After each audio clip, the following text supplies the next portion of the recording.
বিশ্বাস কর ভাই, আমি যদি ফ্রি ফায়ারের মালিক গেরিনা হইতাম তাহলে প্রত্যেক ফ্রি ফায়ার প্লেয়ারদের জন্য প্রতি মাসে একটা বেতনের ব্যবস্থা করে দিতাম।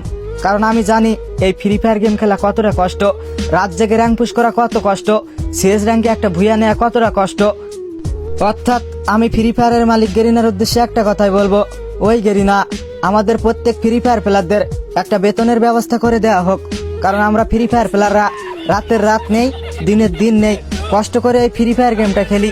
একজন শ্রমিক সে যদি সারা দিন মাঠে কাজ করে, দিন শেষে তারও কিন্তু একটা বেতনের ব্যবস্থা আছে, কিন্তু আমাদের ফ্রি ফায়ার প্লেয়ারদের কেন বেতনের ব্যবস্থা করা নেই? আমি তো এটা বুঝি না। তো আমরা সকল ফ্রি ফায়ার প্লেয়াররা চাই আমাদের প্রত্যেকের মাসে একটা করে বেতনের ব্যবস্থা করে দেওয়া হোক। তো আমার এই কথার সাথে যদি তোমরা একমত হয়ে থাকো, তাহলে এই ভিডিওটা তোমাদের ফ্রেন্ডের মাঝে শেয়ার করে দাও, যাতে গেরিনা পর্যন্ত এই ভিডিওটা পৌঁছায় যায়।